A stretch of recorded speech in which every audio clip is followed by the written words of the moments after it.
எல்லாரும் 10th முடிச்சு +1 +2 அத்தனை போராடி மார்க் வாங்கி என்ஜினியரிங் மெடிசன் படித்தாலும் வாழ்க்கைக்கு எது தேவையோ எல்லாரும் டிகிரி மட்டும்தான் வேணும்னு சொல்லுவாங்க. டாக்டர் ஆகிட்டேன், என்ஜினியர் ஆகிட்டேன்னு. ஆனால் டாக்டர் என்ஜினியர் மட்டுமே வாழ்க்கைக்கு கம்ப்ளீட்டாக உங்களுக்கு வேணுங்கிறது அனைத்தும் கொடுக்காரு. இப்போ இருக்கிற ப்ரெசன்ட் சுச்சுவேஷன், அதாவது இப்போ டென்ஷனான வாழ்க்கை, யார் கேட்டிங்கனாலும் டென்ஷன் சொல்லுவாங்க. அந்த டென்ஷன் என்னத்தினால வருது, எதனால் வருதுன்னு யாருக்குமே தெரியாது. எப்படி நம்ம குடும்பத்தை நம்ம மேனேஜ் பண்ணுறதுன்னு.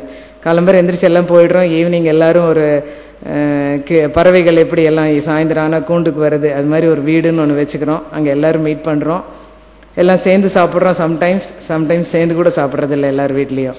அந்த மாதிரி ஒரு வாழ்க்கையில் நாம் எப்படி நம்மளுடைய குழந்தைகளையும் நம்மளுடைய வீட்டில் நம்மளுடைய கணவரையும் அல்லது நம்மளுடைய தாத்தா பாட்டி மாமனார் மாமியார் அனைவரையும் ஒரு சமூகமான, அதாவது அமைதியான நிலையில் எவ்வாறு கொண்டு செல்வதும் என்பது எந்த ஒரு பல்கலைக்கழகத்திலும் யாரும் கொடுக்குற டிகிரியும் இல்லை. இந்த ஒரு திருக்கோவிலுடன் சேர்ந்து எங்கள் அவினாஷலிங்கமும் மற்றும் சார் சொன்ன மாதிரி பாரதியார் பாரதிதாசனில் கொடுக்குற மாதிரியும் இங்கே நடக்கிற இந்த கோர்சஸ் தான் இட் கிவ்ஸ் யூ